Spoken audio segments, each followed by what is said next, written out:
اعوذ باللہ من الشیطان الرجیم بسم اللہ الرحمن الرحیم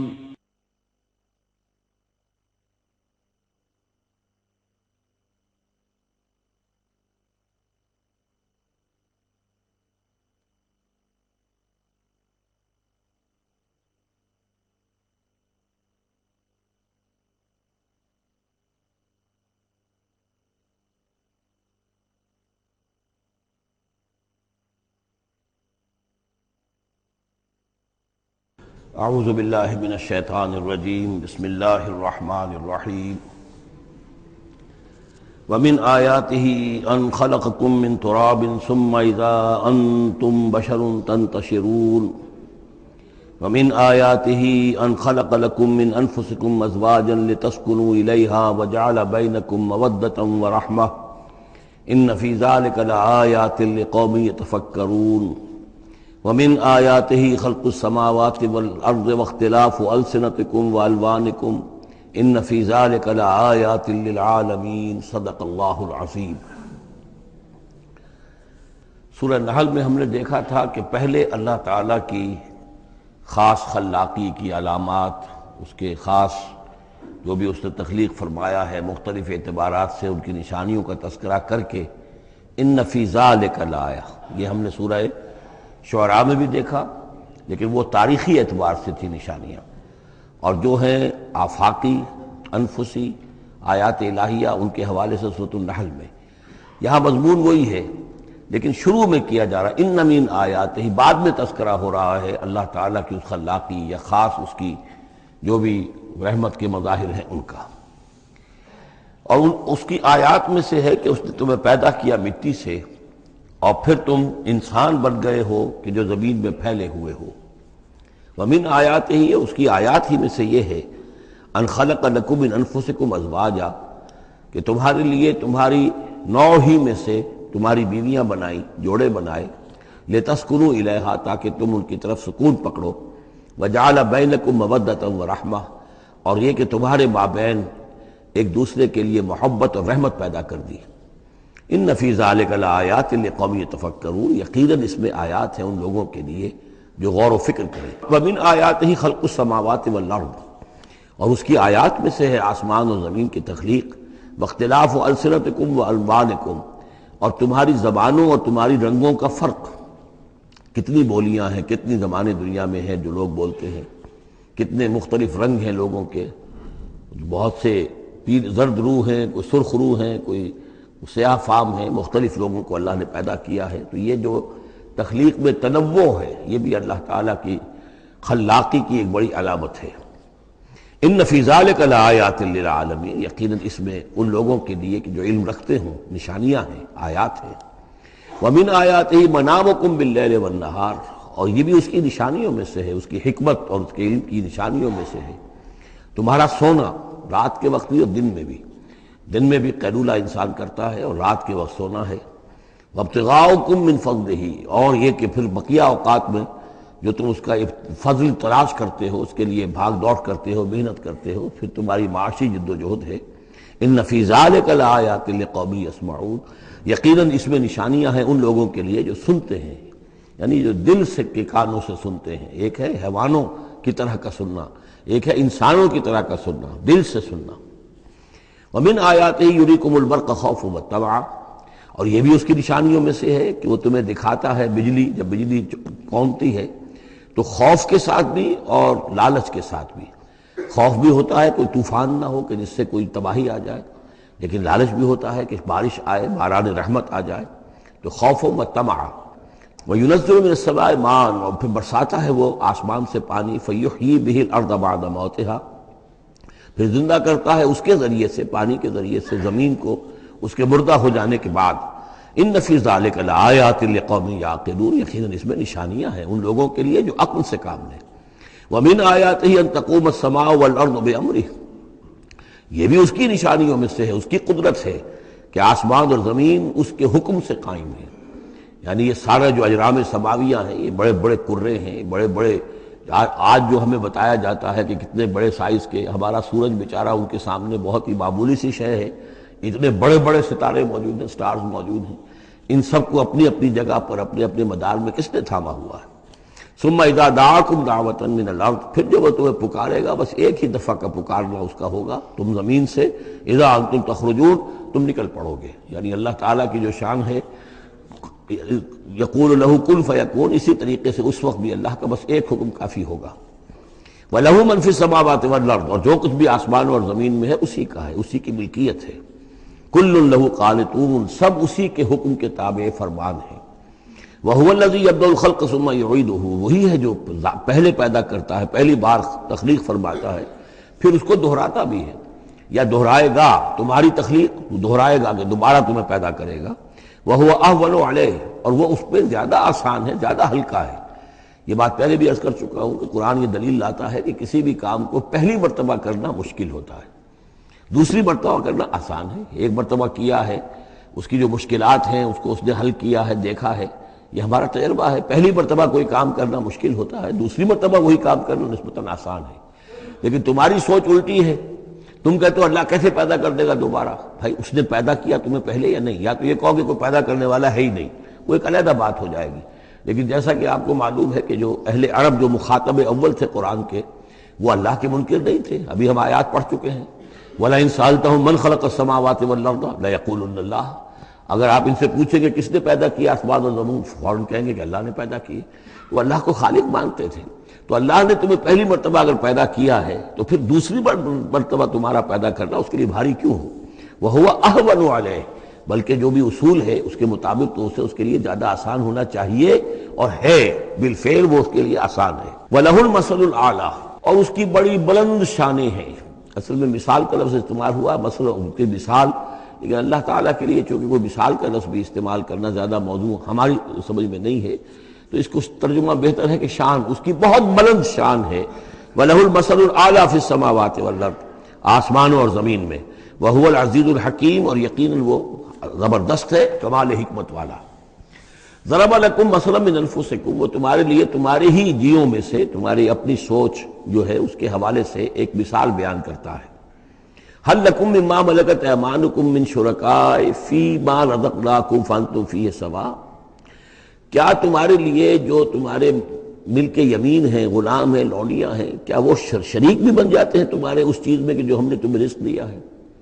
ظاہر بات ہے کہ غلام تو غلام رہے گا، وہ شریک تو نہیں ہوگا، وہ برابر کا حقدار اور اختیار تو نہیں رکھے گا۔ اس جو بھی آقا کا مال ہے اور ملکیت ہے اس میں اصل اختیار اور تصرف جو آقا کا ہے۔ غلام تو جو بھی اس کو حکم دیا جاتا ہے وہ بجا جاتا ہے۔ فَأَنْتُمْ فِيهِ سَوَاءٌ، کیا یہ ہو سکتا ہے کہ تم اور تمہارے غلام جو ہیں، تمہارے ملک یمین، وہ برابر ہو جائیں اختیار میں، ملکیت میں؟ تخافون کخیفتکم، کیا تم ان کے بارے میں بھی اسی طریقے کی سوچ رکھتے ہو جیسے کہ اپنے بارے میں اندیشے ہوتے ہیں، ایسا نہ ہو جائے، ایسا نہ ہو جائے، اس کا بھی اہتمام کر لیا جائے، اس اندیشے کا بھی سدباب کر لیا جائے؟ کیا جتنی فکر تم اپنے بارے میں کرتے ہو، کیا اتنی ہی فکر اپنے ان غلاموں کے بارے میں بھی کرتے ہو؟ کخیفتکم انفسکم، کیا نگہداشت جو ہے جتنی اپنی کرتے ہو ان کی بھی کرتے ہو؟ کذالک نفصل الآیات لقوم یعقلون، اسی طرح ہم اپنی آیات کو واضح کر رہے ہیں، تفصیل بیان کر رہے ہیں ان لوگوں کے لیے جو عقل سے کام لیں۔ یعنی یہ کہ باقی جتنے بھی ہیں جن کو تم نے چھوٹے معبود مانا ہے، تم خود مانتے ہو چھوٹے معبود ہیں، اللہ بڑا معبود ہے، خالق حقیقی صرف وہ ہے، تو یہ کیسے برابر ہو جائیں گے؟ اور کیسے تم نے یہ سمجھ لیا ہے کہ ان کی سفارش جو ہے وہ بائنڈنگ ہو جائے گی اللہ پر، اور یہ تمہیں اللہ کی پکڑ سے بچا لیں گے؟ یہ تم نے جو تصور کیا ہے خود اپنے اوپر قیاس کرو، تو کیا تمہارے غلام جو ہے وہ تمہارے برابر ہو جاتے ہیں؟ تو جو کہ یہ جتنی بھی تم نے گھڑ لی ہیں معبود اپنے، یہ بھی سب مخلوق ہیں، چاہے وہ من گھڑت ہیں تمہارے جن کی کوئی حقیقت ہے ہی نہیں، اور چاہے یہ کہ وہ ملائکہ ہوں یا انبیاء ہوں یا اولیاء اللہ، وہ سب مخلوق ہیں۔ تو اللہ کے لیے تو سب غلام ہیں، تو اللہ کے برابر کیسے ہو جائیں گے؟ بل اتبع الذین ظلموا اہواءہم، حقیقت یہ ہے کہ ان ظالموں نے اپنی خواہشات کی پیروی کی ہے، بغیر علم، بغیر کسی علم کے، بغیر کسی سند کے۔ فمن یہدی من اضل اللہ، تو کون ہے جو ہدایت دے گا اس کو کہ جس کو اللہ نے بھٹکا دیا؟ یعنی اللہ تعالیٰ ان کے ضلالت کا فیصلہ کر چکا ہے کہ ان کی مہر تصدیق اللہ کی طرف سے ثبت ہو چکی ہے۔ وما لهم من ناصرین، اور اب ان کے لیے کوئی مددگار نہیں ہے۔ فاقم وجہک للدین حنیفا، یہ آیات بہت اہم ہیں جو آ رہی ہیں آگے، اور دین کا جو اصل روح ہے اور اس کی یعنی جو جڑ اور بنیاد ہے، فَأَقِمْ وَجْهَكَ لِلدِّينِ حَنِيفًا، تو قائم رکھو، سیدھا رکھو اپنے چہرے کو اللہ کے دین کی طرف، حنیفا، یکسو ہو کر۔ یہ توحیدی شان ہو کہ میری اطاعت، ان صلاتی و نسکی و محیایا و مماتی للہ رب العالمین، جیسے حضرت ابراہیم نے فرمایا تھا انی وجہت وجہی للذی فطر السماوات والارض حنیفا وما انا من المشرکین۔ اب ہر چہار طرف سے اپنی توجہات کو کاٹ کر ذات باری تعالیٰ پر مرکوز کرو۔ فَأَقِمْ وَجْهَكَ لِلدِّينِ حَنِيفًا فِطْرَةَ اللَّهِ الَّتِي فَطَرَ النَّاسَ عَلَيْهَا، یہی وہ فطرت اللہ ہے جس پر کہ اللہ نے انسانوں کو پیدا کیا ہے۔ انسانوں کی تخلیق اسی پر ہوئی ہے۔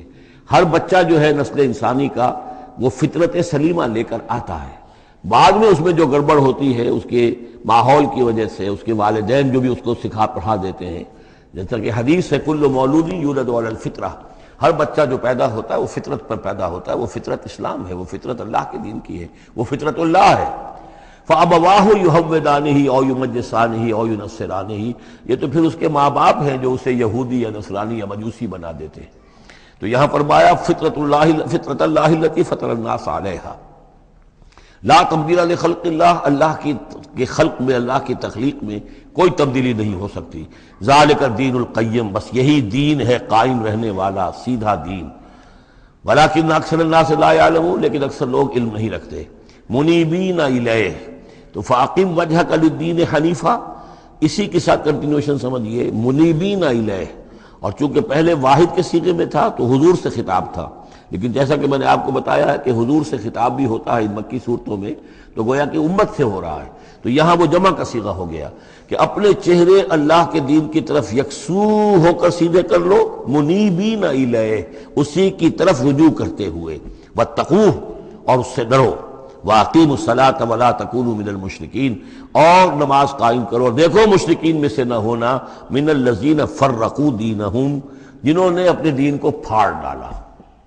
فرق جو ہے کاٹ دینا، توڑ دینا، کل فرق کا طود عظیم، فرقنا بکم البحر، یاد کرو جب کہ ہم نے تمہارے ساتھ سمندر کو پھاڑ دیا تھا، وَإِذْ فَرَقْنَا بِكُمُ الْبَحْرَ فَأَنْجَيْنَاكُمْ وَأَغْرَقْنَا آلَ فِرْعَوْنَ وَأَنْتُمْ تَنظُرُونَ۔ فرق کیا ہے؟ پھاڑ دینا۔ دین کو پھاڑ دینا، توڑ دینے کے معنی کیا ہیں؟ اطاعت ایک حصے میں اللہ کی، ایک حصے میں کسی اور کی، وہ زندگی پھٹ گئی، اب یہ زندگی منتشر ہو گئی، اطاعت آپ کی منتشر ہو گئی۔ اطاعت صرف اللہ کی ہو، فَدْعُوهُ مُخْلِصِينَ لَهُ الدِّينَ، پکارو اس کو لیکن اسی کے لیے اپنے دین کو خالص کرتے ہوئے، ساری اطاعت اسی کی، یا اس کی اطاعت کے تابع کسی کی اطاعت ہو سکتی ہے، مثلا والد کی اطاعت ہے، والدین کی اطاعت ہے، اساتذہ کی اطاعت ہے، حکمرانوں کی اطاعت ہے، اگر وہ اللہ کی اطاعت کے خلاف نہ ہو، اللہ کی اطاعت کے اندر اندر ہے کوئی حرج نہیں، جس کی چاہو بات مانو، والدین کی مانو، اساتذہ کی مانو، اپنے پیروں کی مانو، جس کی چاہو مانو، حکام کی مانو، بشرطے کہ اس سے اللہ تعالیٰ کا کوئی حکم نہ ٹوٹتا ہو۔ لا طاعت لمخلوق فی معصیت الخالق، مخلوق میں سے کسی کی اطاعت نہیں کی جائے گی جس سے خالق کی نافرمانی لازم آتی ہو، بس یہ قانون ہے۔ تو من الذین فرقوا دینہم، کہ جنہوں نے اپنے دین کے ٹکڑے ٹکڑے کر دیے، وکانوا شیعا، وہ خود ان کو ایک ایک ٹکڑا لے کر علیحدہ ہو گئے، کل حزب بما لدیہم فرحون، اور ان میں سے ہر جماعت جو ہے جو کچھ ان کے پاس ہے اسی پر وہ اترا رہی ہے، اسی کے اوپر مگن ہے، کسی نے کچھ لے لیا ہے دین کا حصہ، کسی نے کوئی دین کا حصہ لے لیا ہے۔ وَإِذَا مَسَّ النَّاسَ ضُرٌّ دَعَوْا رَبَّهُمْ مُنِيبِينَ إِلَيْهِ، اور جب انسانوں کو کوئی تکلیف پہنچتی ہے، سختی پہنچتی ہے، تو وہ پکارتے ہیں اللہ کو، اپنے رب کو، اسی کی جانب رجوع کرتے ہوئے۔ ثم اذا اذاقهم منه رحمتا، پھر جب اللہ تعالیٰ انہیں اپنی رحمت کا مزہ چکھاتا ہے، اذا فریق منهم بربهم یشرکون، تو ان کی ایک جماعت اور ان کا ایک گروہ جو ہے اپنے رب کے ساتھ شرک کرنے لگتا ہے۔ لیکفروا بما آتیناکم، تاکہ کفر کریں ان چیزوں کے ساتھ جو ہم نے انہیں دی ہیں، یعنی ہماری دی ہوئی شے ہے، رزق ہماری ہے، لیکن اس کو وہ کفر کے لیے استعمال کر رہے ہیں۔ فتمتعوا، اچھا ٹھیک ہے، جو بھی تمہیں فائدہ اٹھانا اٹھا لو، چند دن کی زندگی ہے، بالآخر تو تمہیں ہمارے پاس آنا ہے، یہ تمہارا طرز عمل جو ہے وہ اسی مہلت کے اندر اندر جو تم چاہو کرو، فسوف تعلمون، پھر یہ کہ عنقریب تمہیں معلوم ہو جائے گا کہ اصل حقیقت کیا ہے۔ کلا سوف تعلمون ثم کلا سوف تعلمون، ایک وقت آئے گا جب کہ اصل حقائق جو ہے وہ منکشف ہو جائیں گے۔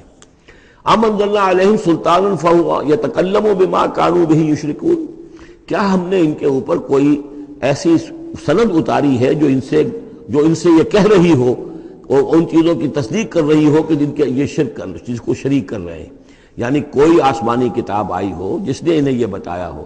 اب یہاں دیکھیں لفظ یتکلم آیا، جو بات کرتی ہو ان سے، یہی لفظ ہے جو کہ علامہ اقبال نے قرآن کے لیے استعمال کیا ہے۔ مثل حق پنہا ہم پیداستو، زندہ و پائندہ و گویاستو۔ یہ قرآن جو ہے خود کلام کرتا ہے، آپ اس سے گفتگو تو کیجئے، یہ آپ سے کلام کرے گا، آپ سے بات کرے گا۔ تو پوچھا گیا یہ کہ ام انزلنا علیہم سلطان فہو یتکلم بما کانوا بہ یشرکون، تو کیا ہم نے ان کے اوپر کچھ سند اتاری ہے جو ان سے گفتگو کرتی ہو، جس نے انہیں یہ بتایا ہو کہ یہ شرک کرو، یہ بھی اللہ کے ساتھ شریک ہے، اور یہ بھی اللہ کے ساتھ شریک ہے، اور یہ بھی اللہ کے ساتھ شریک ہے۔ وَإِذَا أَذَقْنَا النَّاسَ رَحْمَةً فَرِحُوا بِهَا، اور جب ہم لوگوں کو اپنی رحمت کا مزہ چکھاتے ہیں تو پھر وہ بڑے اتراتے ہیں، فخر کرتے ہیں، پھولے نہیں سماتے۔ وَإِن تُصِبْهُمْ سَيِّئَةٌ، اور اگر کہیں کوئی تکلیف آ جاتی ہے، مصیبت آ جاتی ہے، بما قدمت ایدیہم، اور وہ آتی بھی ہے ان کے اپنے ہاتھوں کے کرتوتوں کے باعث، جو ان کے ہاتھوں نے آگے بھیجا ہوتا ہے، اذا ہم یقنطون، تو وہ بالکل مایوس ہو جاتے ہیں، ان کی اور آس توڑ کر بیٹھ جاتے ہیں، ان کی کمر ٹوٹ جاتی ہے۔ اولم یروا ان اللہ یبسط الرزق لمن یشاء ویقدر، کیا وہ دیکھتے نہیں ہیں کہ اللہ تعالیٰ ہی ہے کہ جو رزق کو کھول دیتا ہے، پھیلا دیتا ہے، کشادہ کر دیتا ہے جس کے لیے چاہتا ہے، ویقدر، اور ماپ توڑ کر دینے لگتا ہے، راشننگ کر دیتا ہے، یعنی تھوڑا تھوڑا دیتا ہے جس کو چاہتا ہے۔ ان فی ذلک لآیات لقوم یؤمنون، یقیناً اس میں نشانیاں ہیں ان لوگوں کے لیے جو مانتے ہیں، جو ماننے والے ہیں، جو یقین کرنا چاہیں۔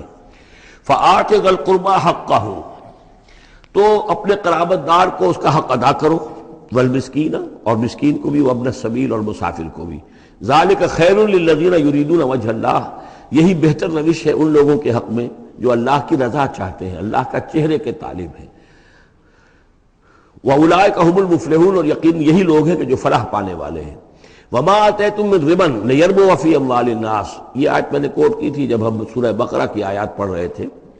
اور جو کچھ تم دیتے ہو سود پر، یعنی یہ کہ ایک شخص ہے، اس کے پاس جو کچھ بچ گیا ہے، بچت ہے اس کی، اب اس کی دو شکلیں ہیں، یا تو اس بچت کو وہ اللہ نے جن لوگوں کو کم دیا ہے، جو محتاج ہیں، ان کو دے دے، اللہ کے ہاں اجر و ثواب لے لے، اللہ کے دین کے لیے لگا دے، اس کا بھی اجر و ثواب اللہ دے گا، یا بس آخری درجے میں یہ ہے کہ کسی کو قرض حسنہ دے دے تاکہ وہ اپنی ضرورت پوری کر لے اور پھر وہ رقم تمہیں واپس کر دے۔ اس سے آگے تم یہ چاہو کہ میں یہ اپنا مال جو ہے کہیں اور انویسٹ کروں، کوئی اور آدمی محنت کرے، اس کی محنت سے جو اس کی محنت سے بڑھوتری ہوگی تو آپ کو بھی اس میں سے حصہ مل جائے۔ اور اس کی بدترین شکل جو ہے پھر یہ ہے کہ سود کے اوپر رقم دی، اور وہ یہ ہے کہ آپ اس میں سے بغیر اس کے کہ آپ کوئی محنت کر رہے ہوں یا کوئی مشقت کر رہے ہوں، اس کی جو ہے آپ کو، جس کو نفع کہہ رہے ہیں آج کل، وہ سود آپ کو ملتا چلا جائے۔ تو یہاں ان کو مقابلے میں لائے ہیں، یعنی بچت جو ہے آپ کی، سیونگز جو ہیں آپ کی، یہ گویا کہ سرپلس ویلیو ہے اسلام کے نقطہ نگاہ سے، یہ عفو ہے، اس کو خرچ کر دینا چاہیے۔ ایمان کا تقاضا یہ ہے، یسألونک ماذا ینفقون قل العفو، وہ اللہ کے لیے، اللہ کے دین کے لیے، محتاجوں کے لیے، غرباء کے لیے صرف کر دیا جائے۔ لیکن یہ ہے کہ اتنی ہمت نہیں ہے کہ صدقہ دے دیا جائے، تو پھر یہ کہ قرض حسن دیا جائے، یا یہ کہ کسی اور شکل کے اندر جو ہے وہ کسی آدمی کی مدد کر دی جائے، یہ ساری چیزیں ہیں۔ لیکن آخری شکل جو ہے اسلام میں، یہ بھی جو بعد میں پھر شریعت کے احکام مدون ہوئے ہیں، تو ایک صورت دی گئی ہے کہ آپ مزاربت پر دے دیں۔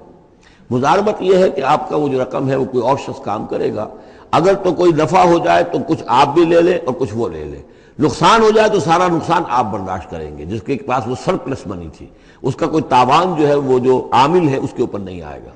یہ تو تفاصیل بات کی ہیں، لیکن اصل میں جو قرآن مجید سامنے لاتا ہے وہ ہے صدقات اور انفاق فی سبیل اللہ ورسس سود، ربا، کہ کوئی شخص اپنی بچت کا مصرف کیا بناتا ہے، وہ بچت دیتا ہے اللہ کی رضا حاصل کرنے کے لیے، آخرت کا اجر و ثواب حاصل کرنے کے لیے، یا بچت کو انویسٹ کر کے اور دنیا ہی میں کمانا چاہتا ہے۔ یہ دو ذہنیتیں ہیں جو ایک دوسرے سے بالکل مختلف ہیں اور متضاد ہیں۔ فما آتیتم من ربا، تو جو کچھ تم دیتے ہو سود پر تاکہ وہ بڑھے، لیربو فی اموال الناس، تاکہ وہ بڑھے لوگوں کے مال میں، فلا یربو عند اللہ، اللہ کے ہاں اس میں کوئی بڑھوتری نہیں ہوتی۔ وما آتیتم من زکوٰۃ، اور جو تم زکوٰۃ دیتے ہو، یعنی اس طریقے سے صدقہ ہے، خیرات ہے، تریدون وجہ اللہ ہے، اور اس سے تم چاہتے ہو اللہ کی رضا، اللہ کا چہرہ، مراد وہی اللہ کی رضا، فاولئک ھم المضعفون، یہ لوگ ہیں جو اپنی جو بچت ہے اس کو دگنا کر رہے ہیں، یعنی یہاں اللہ کے لیے دیا ہے تو وہاں 10 گنا ملے، 700 گنا ملے، اس سے بھی زیادہ ملے، لیکن یہ ہے لوگ کہ جو در حقیقت اللہ تعالیٰ کی رضا بھی انہیں حاصل ہوگی۔ اللہ الذی خلقکم ثم رزقکم ثم یمیتکم ثم یحییکم، اللہ ہی ہے جس نے تمہیں پیدا کیا، پھر تمہیں رزق دیا، پھر وہ تمہیں مارے گا، پھر وہ تمہیں زندہ کرے گا۔ هل من شرکائکم من یفعل من ذلکم من شیء، کیا تمہارے شریکوں میں سے بھی کوئی ہے جس کے بارے میں تمہارا گمان تک ہو کہ وہ یہ کام کرتے ہیں؟ کیا لات عزا منات یہ کرتے ہیں یہ کام؟ کوئی بھی نہیں، ان کے عقیدے میں ایسی بات موجود نہیں تھی۔ وہ تو ہؤلاء شفعاؤنا عند اللہ کہتے تھے کہ ہمارے شفیع ہیں، بس ہمارے سفارشی ہیں۔ سبحانہ، اللہ پاک ہے، وتعالی، اور بہت بلند و بالا ہے، عما یشرکون، اس شرک سے جو یہ کر رہے ہیں۔ ظہر الفساد فی البر والبحر بما کسبت ایدی الناس، بحر و بر میں فساد رونما ہو چکا ہے بسبب اس کمائی کے کہ جو لوگوں کے ہاتھوں نے کی ہے۔ یہ آیت جتنی آج روشن ہو کر پورے دنیا کے افق کے اوپر جو ہے یوں سمجھیے کہ نمایاں ہو رہی ہے، شاید جس وقت نازل ہوئی تھی اتنی نمایاں اس وقت بھی نہ ہو، اس لیے کہ اس وقت کی پوری دنیا کا کیا اندازہ تھا، لوگوں کو بہت کم اندازہ تھا، پوری دنیا کی وسعت کا اندازہ بھی نہیں تھا۔ آج جس طریقے سے فساد رونما ہو چکا ہے پوری زمین میں، اور جس طرح کے تصادم ہیں، جس طرح کے مقابلے ہو رہے ہیں، جس طرح کی بد امنیاں ہیں، جس طرح کے فسادات ہیں، تو ظاہر الفساد فی البر والبحر، بر و بحر میں فساد رونما ہو چکا ہے بما کسبت ایدی الناس، لوگوں کی اپنے ہاتھوں کی کمائیوں کے باعث، لیذیقہم بعض الذی عملوا، اور یہ اس لیے ہے کہ اللہ تعالیٰ انہیں ان کے بعض اعمال کا مزہ چکھائے، یعنی بعض الذی عملوا، اگر سارے اعمال کا اللہ تعالیٰ یہیں پر اگر سزا دینی شروع کر دے تو کوئی آدمی بچے ہی نہ، ما بقا علی ظہرہ دابہ، تو کوئی بھی ایک بھی انسان نہ رہے زمین کے اوپر، لیکن کچھ اللہ تعالیٰ جو ہے وہ عذاب دیتا ہے، لعلہم یرجعون، تاکہ یہ لوٹیں پھریں، سوچیں، غور کریں، توبہ کریں، رجوع کریں۔ یہ جو کچھ ہو رہا ہے اس وقت وہ اس لیے ہے کہ انسان ہوش میں آئے، یہ آج ہمارے ساتھ کیوں ہو رہا ہے، کس وجہ سے ہو رہا ہے، خاص طور پہ مسلمان سوچیں کیوں ہم ذلیل و خوار ہیں آج، کیوں ذلیل کہ کل تک نہ تھی پسند گستاخی فرشتہ ہماری جناب میں، کیا وجہ ہے؟ اے اللہ، ہم سے تو وعدہ تیرا تھا، انتم الاعلون ان کنتم صادقین، ان کنتم مؤمنین، تم ہی بلند سر بلند ہوگے اگر تم مومن ہوئے، ہمارا یہ حال کیوں ہے؟ اگر ہم یہ سوچیں گے تو نتیجے پر پہنچیں گے کہ اس لیے کہ ایمان نہیں ہے ہمارے پاس، یا دوسرا وجہ یہ ہے کہ ہم نے دین کے حصے بکھرے کر دیے ہیں۔ افتؤمنون ببعض الکتاب وتکفرون ببعض فما جزاء من يفعل ذلك منكم الا خزي في الحیاۃ الدنیا ویوم القیامۃ یردون الی اشد العذاب۔ تو جب آپ سوال کریں گے قرآن سے تو قرآن آپ کو جواب دے گا، لیکن ان چیزوں پر بھی غور کریں، سوچیں، تو جب تک اللہ تعالیٰ کی طرف سے کوئی مہلت ملی ہوئی ہے، کوئی بڑا عذاب آنے سے پہلے، یہ آیت نوٹ کر لیجیے، 41 نمبر آیت ہے، اس لیے کہ 60 آیتیں ہیں سورہ روم کی۔ اس سورہ مبارکہ کی مناسبت مضامین کے اعتبار سے ہے، اس کے بعد سورہ لقمان ہے، پھر سورہ سجدہ ہے۔ سورہ سجدہ کی جو آیتیں ہیں وہ 30 ہیں، اور 21ویں آیت اس کی جو ہے اس کے لگ بھگ ہے، جب ہم پڑھیں گے تو ان کے اندر مناسبت محسوس ہوگی۔ ان 4 صورتوں میں ایک عجیب بات ہے کہ یہ پہلی صورت سورہ عنکبوت، اس کے مضامین کی مناسبت جوڑا اس کا جو وہ تیسری صورت ہے سورہ لقمان، اور دوسری صورت یہ سورہ روم، اس کا جوڑا جو ہے وہ سورہ سجدہ ہے۔ ان کے مضامین کی مناسبت اس اعتبار سے، اور چاروں نے مل کر ایک سب گروپ کی شکل اختیار کی ہے، جیسے وہ 4 تھیں جو اس سے پہلے ہم پڑھ چکے ہیں۔ ظہر الفساد فی البر والبحر بما کسبت ایدی الناس لیذیقہم بعض الذی عملوا لعلہم یرجعون قل سیروا فی الارض فانظروا کیف کان عاقبۃ الذین من قبل، کہیے ان سے زمین میں گھومو پھرو اور دیکھو کیسا انجام ہوا ان کا جو تم سے پہلے تھے۔ کان اکثرہم مشرکین، ان کی اکثریت مشرکوں پر مشتمل تھی۔ فاقم وجہک للدین القیم، دوبارہ اپنے چہرے کو سیدھا رکھو دین قیم کی طرف، اللہ کے دین کی طرف، من قبل ان یاتی یوم لا مرد لہ من اللہ، اس سے پہلے کہ وہ دن آ جائے کہ جسے پھر اللہ کی طرف سے لوٹانے والا کوئی نہیں ہوگا، یعنی اس سے پہلے کہ وہ دن آ جائے اللہ کے حکم سے کہ جس کو لوٹانے والا کوئی نہیں ہوگا۔ یومئذ یصدعون، اس دن یہ تقسیم ہو جائیں گے، پھٹ جائیں گے، علیحدہ علیحدہ ہو جائیں گے۔ کس طرح ہو جائیں گے؟ کیا پولرائزیشن ہوگی؟ من کفر فعلیہ کفرہ، جس نے کفر کیا ہوگا اس کے کفر کا سارا وبال اسی پر آئے گا۔ ومن عمل صالحا فلانفسہم یمہدون، اور جو لوگ جنہوں نے عمل کام کیے تھے، اچھے عمل کیے تھے، تو ظاہر بات ہے کہ انہوں نے اپنے ہی لیے یہ بستر بچھایا تھا، جو اعمال انہوں نے کیے تھے، تو گویا کہ اس وقت علیحدہ علیحدہ ہو جائیں گے، دودھ کا دودھ پانی کا پانی۔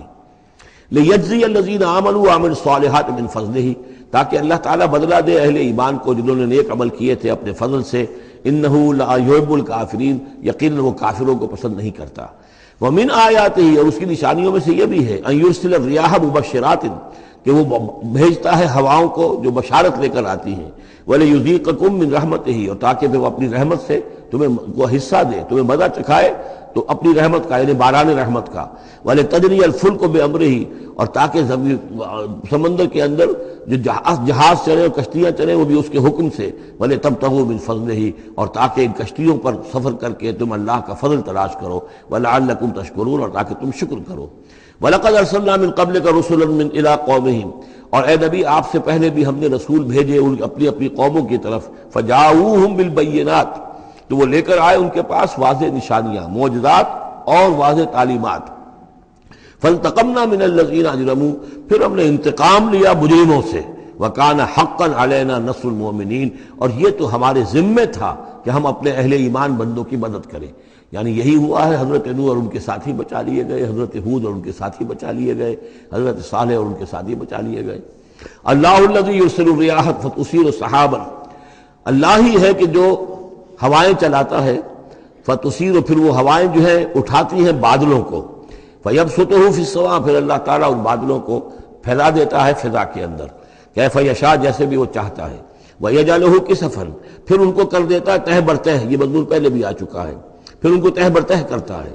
فَتَرَى الْوَدْقَ يَخْرُجُ مِنْ خِلَالِهِ، تم دیکھتے ہو کہ بارش برستی ہے اور مہ برستا ہے ان کے درمیان سے. فَإِذَا أَصَابَ بِهِ مَن يَشَاءُ مِنْ عِبَادِهِ إِذَا هُمْ يَسْتَبْشِرُونَ، تو جب اللہ تعالیٰ اپنے بندوں میں سے کسی پر اس بارش کو برسا دیتا ہے اس کی زمین پر، تو وہ بڑے خوش ہوتے ہیں، شاداں فرحاں ہوتے ہیں، خوشیاں مناتے ہیں. وَإِنْ كَانُوا مِنْ قَبْلِ، اور اس سے پہلے اگرچہ وہ تھے، ان ينزل علیہم من قبلہ، کہ اس سے پہلے کہ یہ ان پر بارش برسائی گئی ہوتی، لمبلسین، یقیناً بہت ہی نا امید تھے، یقیناً اس سے پہلے مایوس ہو چکے تھے کہ اچانک گھٹا آئی، بشارت آئی، بارش برسی، اب وہ خوش ہو گئے، خوشیاں منا رہے. یہ خاص طور پر جو بارانی زمینیں ہوتی ہیں وہاں کے لوگوں کو اصل میں ان چیزوں کا زیادہ تجربہ ہوتا ہے. عام طور پر جہاں آرٹیفیشل اریگیشن ہے تو وہاں یہ نیچرل فنومینا اور اس کے ساتھ یہ نفسیاتی کیفیات اتنی نہیں ہوتی جتنی کہ بارانی زمینوں میں ہوتی ہے. فانظر الی آثار رحمت اللہ، تو دیکھو اللہ کی اپنی اللہ کی رحمت کے جو آثار ہیں، نشانیاں ہیں، اس کو دیکھو. کیف یحیی الارض بعد موتہا، کیسے وہ زندہ کرتا ہے زمین کو اس کے مردہ ہو جانے کے بعد. ان ذالک لمحیی الموتى، وہی ہے جو زندہ کرتا ہے، جو زندہ کرے گا مردوں کو. وہو علی کل شیء قدیر، اور یقیناً وہ ہر چیز پر قادر ہے. ولئن ارسلنا ریحا، اور اگر ہم بھیجیں کوئی ایسی ہوا، جھکڑ بھیج دیں اس کھیتی کے اوپر، وہ کھیتی کو تباہ و برباد کر دے. فراؤ مصفرا، اور دیکھے کہ وہ کھیتی تو پیلی پڑ گئی، زرد پڑ گئی، کوئی ایسا آ گیا، کوئی باد سرسر کا جھونکا آ گیا، کیا ہوا؟ فَلَظَلُّوا مِن بَعْدِهِ يَكْفُرُونَ، تو پھر وہ اس کے بعد جو ہے وہ پھر ناشکری کرنے لگتے ہیں اللہ کے جناب میں کہ ہمارے اوپر تو اللہ کی کوئی رحمت کبھی ہوئی ہی نہیں، ہمارے لیے تو ہماری تو قسمت پھوٹی ہوئی ہے، اللہ تعالیٰ کی طرف سے ہمیں کبھی کوئی خیر ملا ہی نہیں. فَإِنَّكَ لَا تُسْمِعُ الْمَوْتَىٰ، تو اے نبی آپ نہیں سنا سکتے مردوں کو.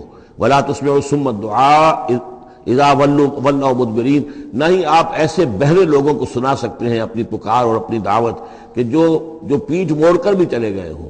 یعنی بہرا جو ہے اگر آپ کے آمنے سامنے رو در رو ہے تو کم سے کم اشاروں کے نعروں میں کوئی بات اسے سمجھائی جائے، لیکن یہ لوگ جو ہیں یہ تو ایسے بہرے ہیں کہ جو ساتھ ہی پیٹھ موڑ کر چل بھی دیے ہیں. لہذا اب کوئی شکل نہیں ہے کہ آپ اپنی دعوت اور جو بھی ابلاغ و تبلیغ ہے اس کا ان کے اوپر کوئی اثر پیدا کر سکیں.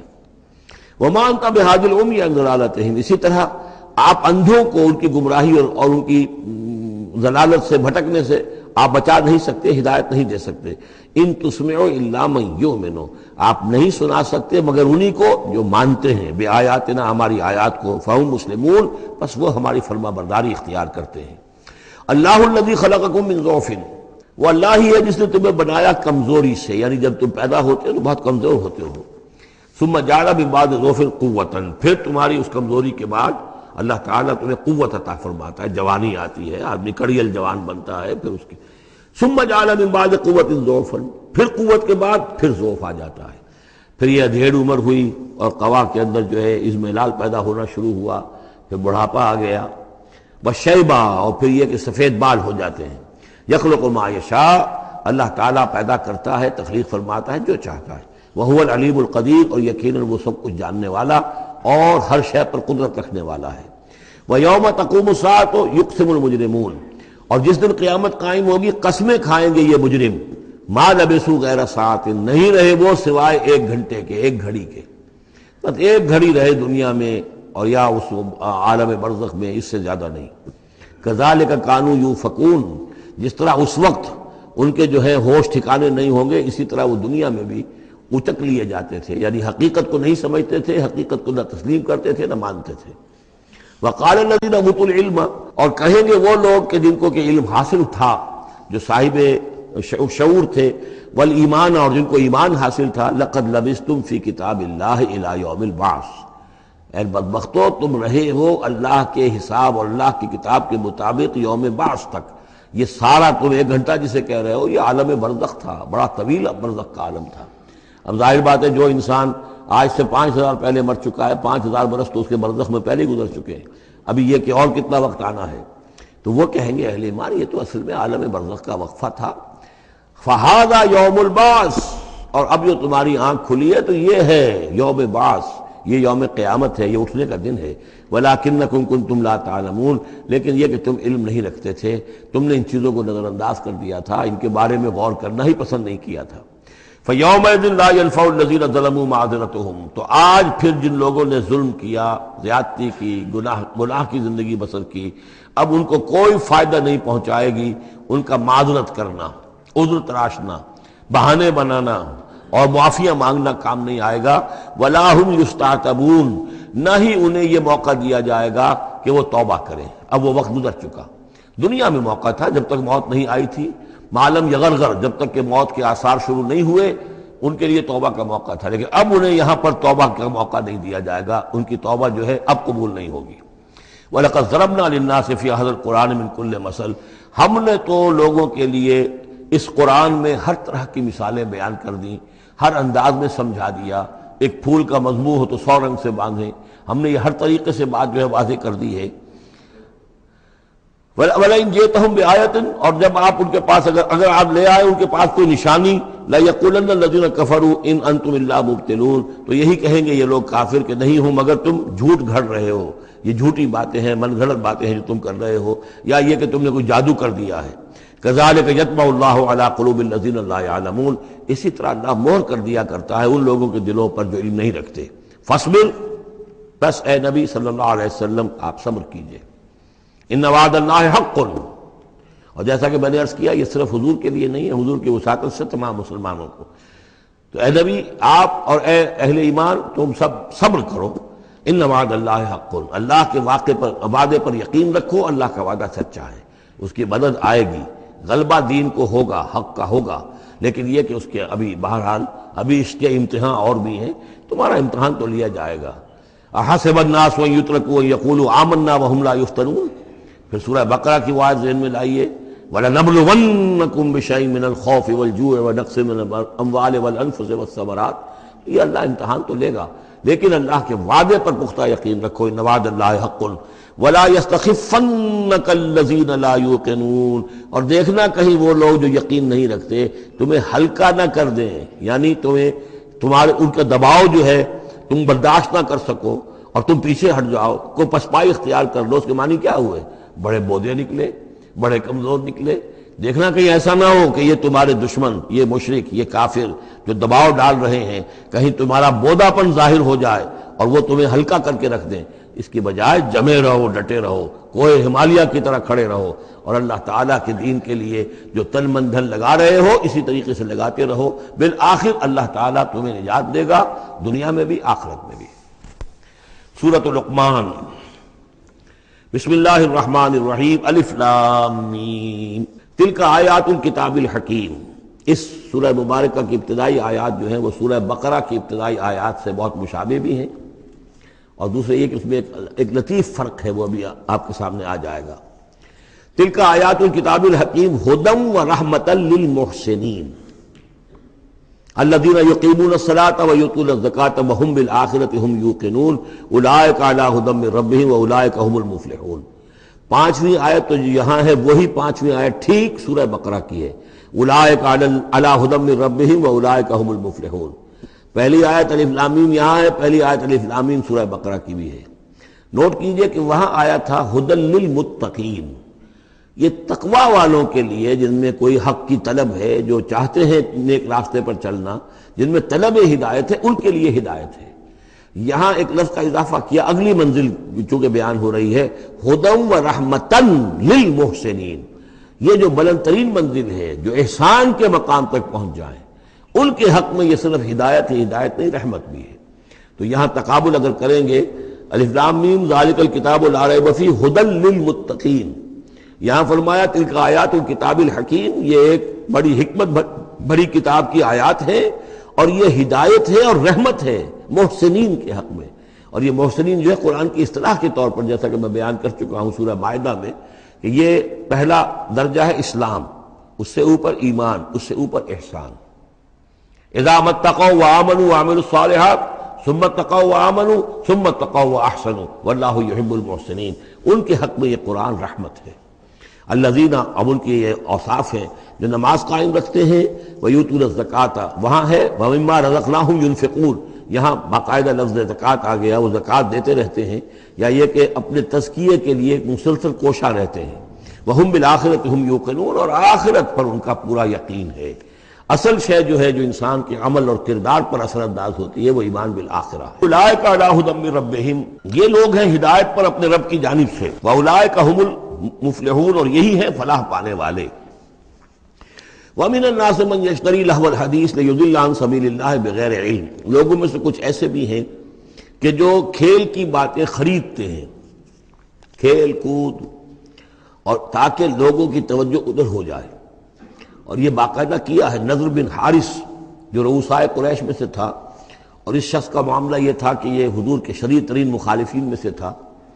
اس نے یہ کیا کہ یہ لوگ جو ہیں، چونکہ عربوں کے اندر ذوق تو تھا، ان کے ہاں اچھے شاعروں کی بڑی قدر تھی، خطبہ ادب جو ہے، فصاحت و بلاغت جو ہے، اس سے ان کو دلچسپی تھی، قرآن مجید کی فصاحت اور بلاغت انہیں اپنی طرف کھینچتی تھی۔ وہ چاہتے تھے کہ یہ لوگ سنیں ہی نہ، تو وہ کہیں سے شام گیا اور وہاں سے کوئی گانا گانے والی ایک لونڈی لے آیا جو بہت اچھا گانا گاتی تھی، اور اس کی محفلیں اس نے منعقد کرانی شروع کر دی تاکہ لوگ آئیں یہاں پر اور یہ اس میں مگن رہیں اور رات کا وقت وہاں لگائیں تو دن میں سوئیں۔ بہرحال کسی طریقے سے ان کی توجہات جو ہے اس کو محمد کی طرف سے ہٹا کر صلی اللہ علیہ وسلم تو ان چیزوں میں لگا دیا جائے۔ اور یہ اچھی طرح سمجھ لیجئے کہ اس وقت دنیا میں یہ کھیلوں کا معاملہ، سپورٹس کا، گیمز کا معاملہ، اور پورے ذرائع ابلاغ کے اوپر معلوم ہوتا ہے چھائی ہوئی شے یہی ہے۔ ٹی وی کے اوپر تو معلوم ہوتا ہے کہ دنیا کی اہم ترین شے جو ہے وہ یہ گیمز ہیں، ان کے ٹورنامنٹس ہیں، وہ وہاں ہو رہا ہے، یہاں ہو رہا ہے، وہاں ہو رہا ہے، یہاں ہو رہا ہے، یہ ٹینس کا ہے، یہ فلاں کا ہے، یہ تیراکی کا ہے، اور یہ گیم، اس لیے کہ اسی کو دیکھتے رہو۔ جو بھی وقت کوئی فارغ ہے، ظاہر بات ہے کہ کہیں ایسا نہ ہو کہ کہیں بیٹھے بیٹھے کہیں اچانک خیال ہی آ جائے کہ بھئی سوچے انسان میں ہوں کون، کہاں سے آیا ہوں، کہاں جا رہا ہوں، زندگی کا مال کیا ہے، مقصد کیا ہے، اپنی حالات کے بارے میں ہی سوچے، دنیا کدھر جا رہی ہے، قوم کدھر جا رہی ہے، ملک کدھر جا رہا ہے، نہیں، ان کو مست رکھو۔ وہ اقبال نے تو کہا تھا کہ ابلیس نے یہ کہا اپنے کارندوں سے کہ مست رکھو ذکر و فکر صبح گاہی میں اسے، اور پختہ تر کر دو مزاج خانقاہی میں اسے۔ اس سے اگلی بات ہے کہ جو آج دنیا کے ابلیسوں نے جو ایجاد کی ہے، یہ کھیل کود، اسی طریقے سے یہ ایکٹرز، یہ ڈرامے، اور پھر ان کے ایکٹرز اور ایکٹریسز کی زندگیاں اور ان کے جو بھی سکینڈلز ہوں، جس طریقے سے کہ ان کو دنیا میں پھیلایا جا رہا ہے تاکہ وہ نوجوان نسل بھی بس ان دلچسپی میں پڑی رہے، تو یہ ہے اصل میں وہ فلسفہ۔ وَمِنَ النَّاسِ مَن يَشْتَرِي لَهْوَ الْحَدِيثِ، کھیل کود کی چیزیں خریدتے ہیں وہ لوگ، لِيُضِلَّ عَن سَبِيلِ اللَّهِ، تاکہ اللہ کے راستے سے گمراہ کریں، بغیر علم، بغیر علم کے۔ وَيَتَّخِذَهَا هُزُوًا، اور اللہ تعالیٰ کا جو معاملہ ہے اس کو یہ وہ ہنسی ٹھٹا بنا دیں۔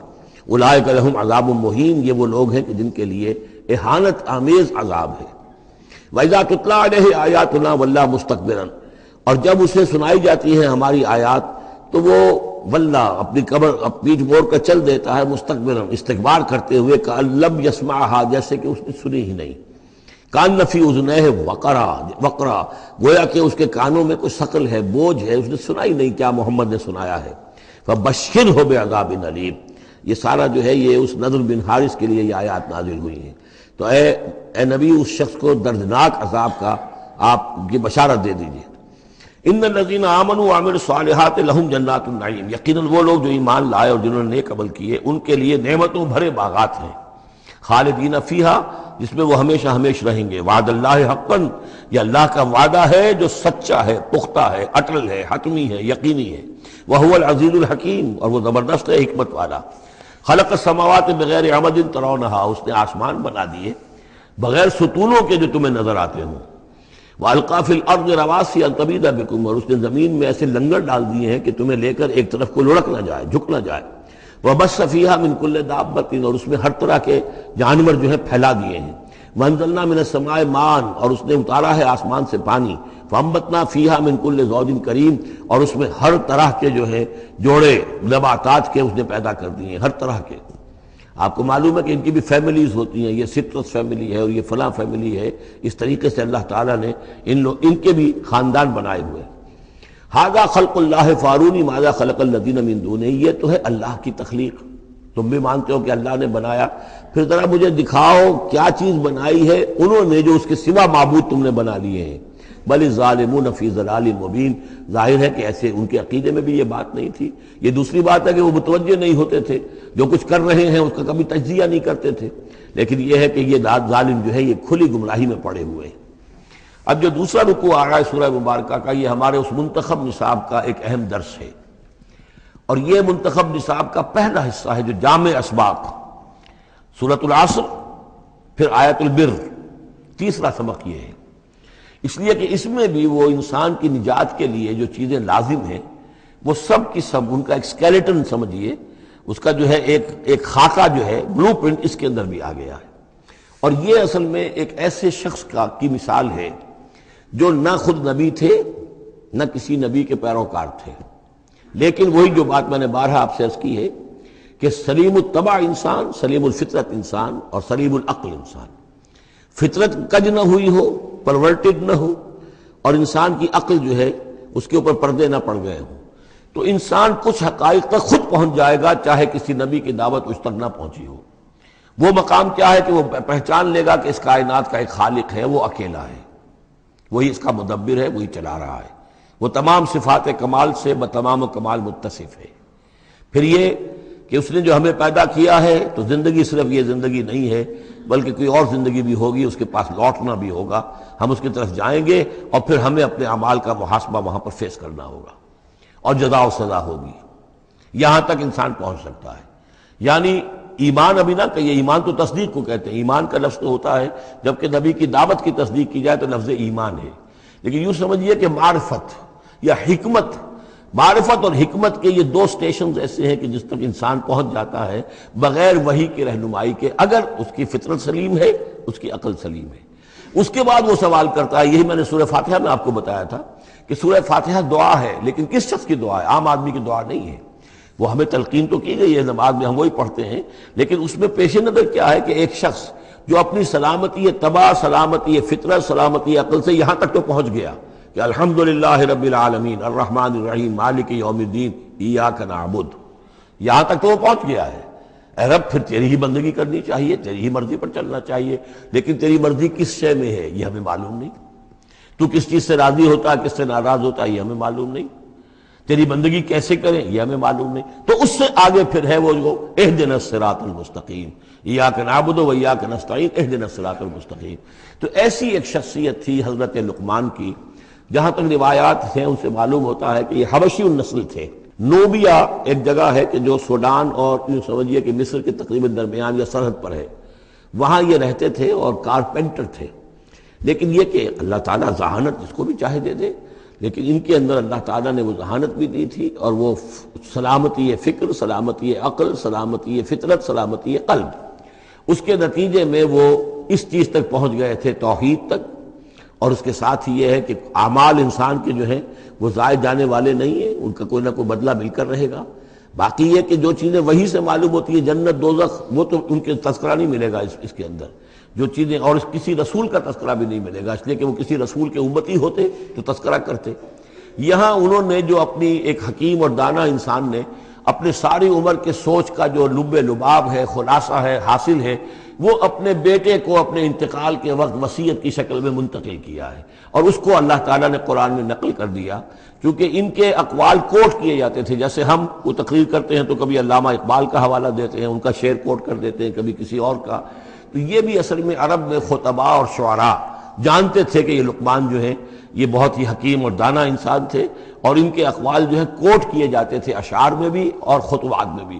تو اللہ نے بتایا کہ دیکھو یہ لقمان بھی جو اپنی سلامتی طبع اور سلامتی فکر کی وجہ سے جہاں تک پہنچا، وہ وہی اصول ہے کہ جن کی طرف محمد تمہیں دعوت دے رہے ہیں صلی اللہ علیہ وسلم. وَلَقَدْ آتَيْنَا لُقْمَانَ الْحِكْمَةَ، اور ہم نے لقمان کو دانائی عطا کی.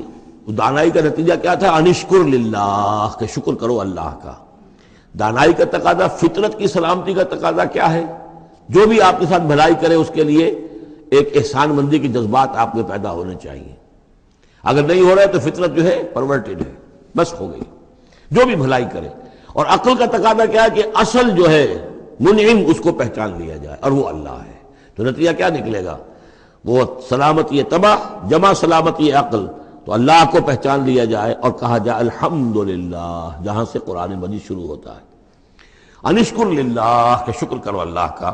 ومن یشکر فانما یشکر لنفسہ، جو کوئی بھی شکر کرتا ہے تو وہ شکر کرتا ہے اپنے ہی بھلے کے لیے، اپنے ہی فائدے کے لیے. ومن کفر فان اللہ غنی حمید، اور جو کفران نعمت کرتا ہے، ناشکری کرتا ہے، تو اللہ تو غنی اور حمید ہے.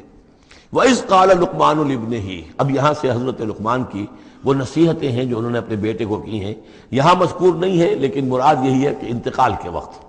جیسے کہ کوئی شخص دولت مند ہے تو وہ اپنے انتقال کے وقت اپنے بیٹوں کو، یا اگر بیٹا ایک ہی ہے تو اسے بتائے گا کس سے لینا ہے، کس کو دینا ہے، کیا حساب کتاب ہے، کہاں کہاں میرے ایسٹس ہیں. کوئی دفینہ ہے تو بھی بتائے گا کہ میرا وہاں فلاں جگہ پر دولت دفن ہے.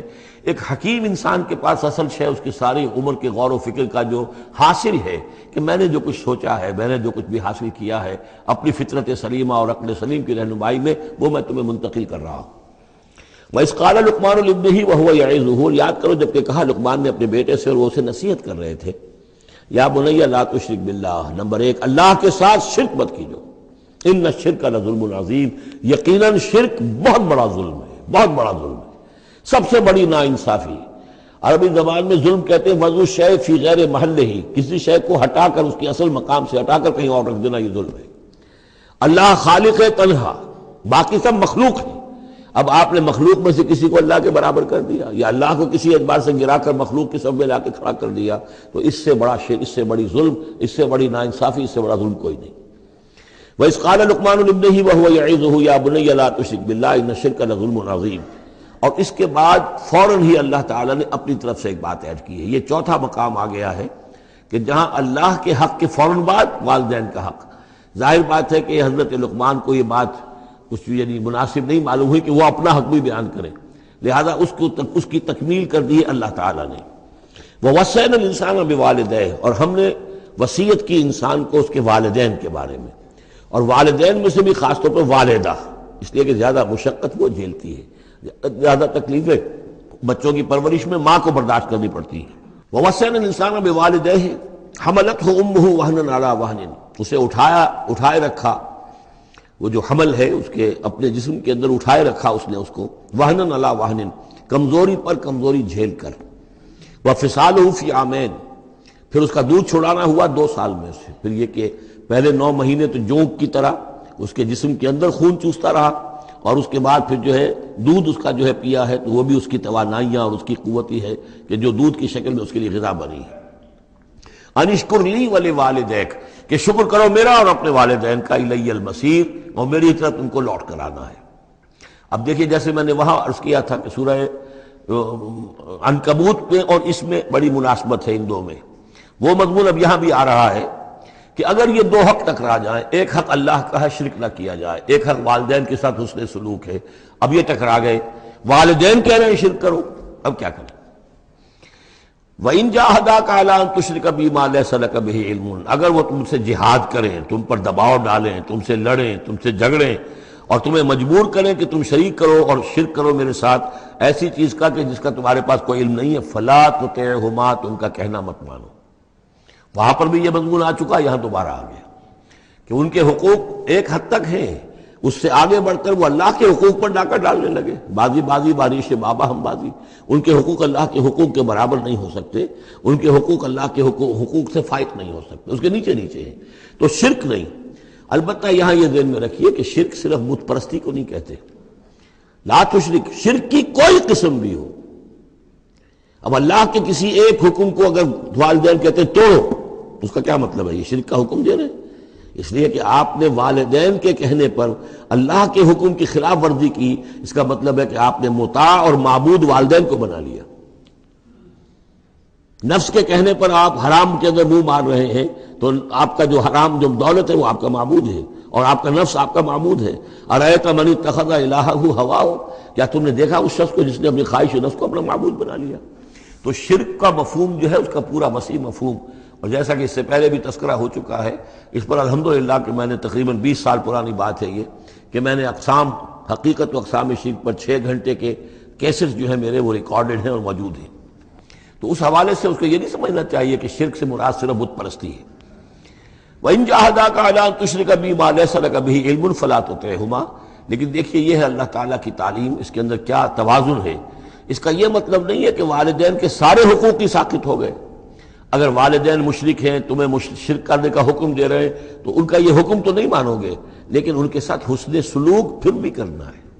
والد تو ہے نا، وہ والدہ تو ہے نا. وَصَاحِبْهُمَا فِي الدُّنْيَا مَعْرُوفًا، دنیا میں ان کے ساتھ رہو بہتر انداز میں، صحیح انداز میں خدمت ان کی کرو. اگر انہیں ضرورت ہے تو اپنا مال ان پر خرچ کرو. اس کے اندر یہ نہیں ہوگا کہ سارے حقوق ساقط ہو گئے، اب انہیں گالیاں دینی شروع کر دو یا ان کو جو ہے ستانا شروع کر دو، نہیں. لیکن اگر وہ اللہ کے حکم کے خلاف کوئی حکم دیتے تو مت مانو. وَاتَّبِعْ سَبِيلَ مَنْ أَنَابَ إِلَيَّ، اور پیروی کرو اس شخص کے راستے کی کہ جو میری طرف اپنا رخ کر چکا ہے. یعنی والدین کا اتباع نہیں ہے، والدین کی اطاعت نہیں ہے، والدین کے ساتھ حسن سلوک ہے. اطاعت ہوگی اگر اللہ کی اطاعت کے مطابق، اس کے دائرے کے اندر تو اطاعت بھی ہوگی، لیکن بالفعل اور آزادانہ کوئی اطاعت نہیں والدین کی. کہیں بھی قرآن مجید میں نہیں آیا اپنے والدین کی اطاعت کرو. کیا حکم دیا گیا؟ حسن سلوک، نیک سلوک. ان کی ضرورت، ان کی خبرگیری ہے، ان کی خدمت ہے، ان کی ضروریات کا لحاظ رکھنا، اس کا حکم ہے.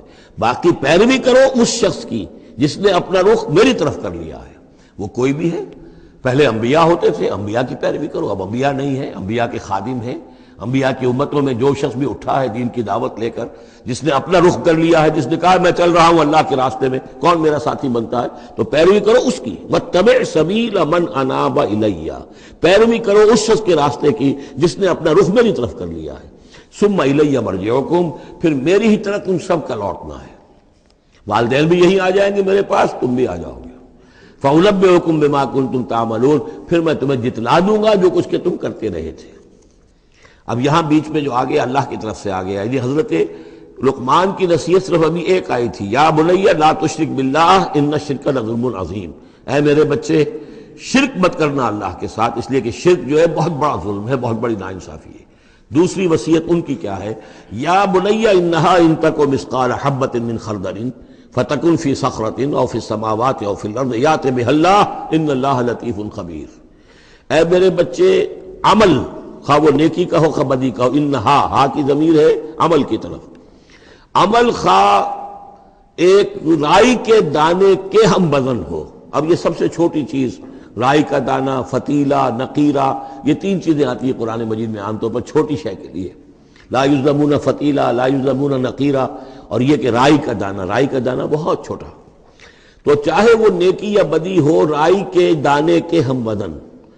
اور پھر فتکن فی صخرۃ، وہ کسی پہاڑ کی، کسی چٹان کے پیٹ میں جا کر، کسی کھو کے اندر جا کر وہ عمل کیا گیا ہو. اور فی السماوات، یا آسمانوں میں کیا گیا ہو. اب تو آسمانوں میں ہے نا، آپ خلا میں جا کر وہ عمل کر رہے ہیں، تو پھر اب تو انسان جو ہے وہاں تک پہنچ گیا ہے. اور فی الارض، یا زمین کے پیٹ میں گھس کر کیا گیا ہو، یأت بہ اللہ، اللہ اسے لے آئے گا.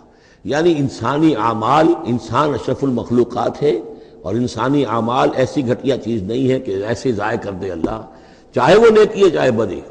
فمن یعمل مثقال ذرۃ خیرا یرہ ومن یعمل مثقال ذرۃ شرا یرہ.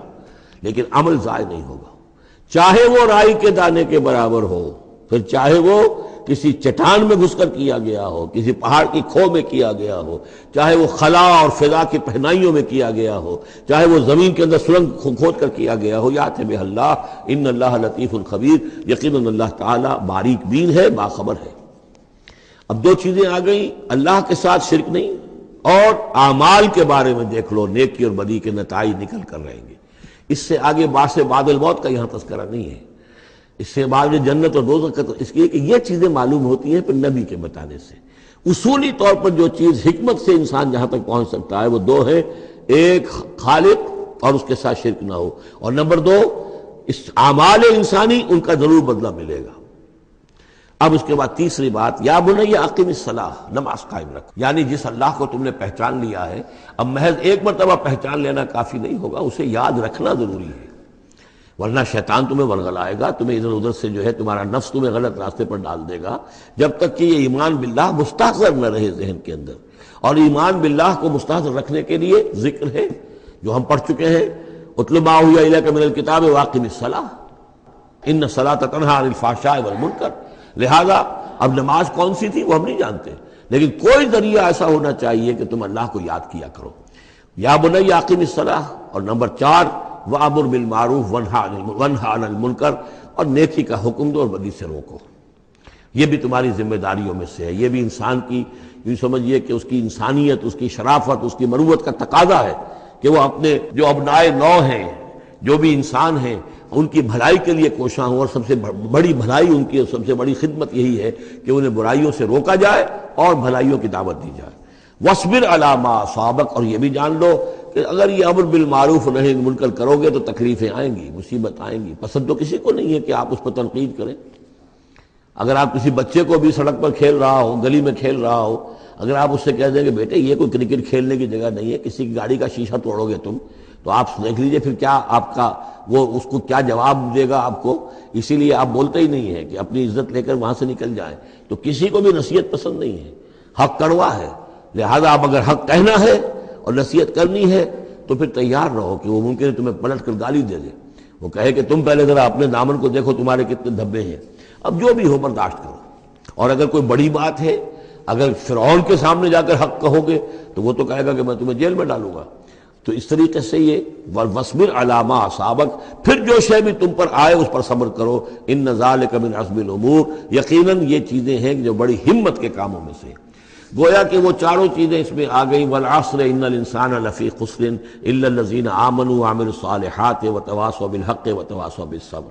یہاں اصطلاحات ذرا علیحدہ ہو گئی، تواسی کے بجائے امر بالمعروف نہی عن المنکر آ گیا، صبر جو کا تو ہے، باقی ایمان اور وہ تمام چیزیں، اعمال صالحہ میں سے نماز آ گئی، والدین کے ساتھ حسن سلوک آ گیا۔ آخری دو آیتیں ہیں وَلَا تُصَعِّرْ خَدَّكَ لِلنَّاسِ، اور دیکھو اپنے گالوں کو پھلا کر مت رکھو لوگوں کے سامنے، یعنی تکبر اور غرور، اس انداز میں رہنا۔ وَلَا تَمْشِ فِي الْأَرْضِ مَرَحًا، اور تم زمین میں اکڑ کر نہ چلو۔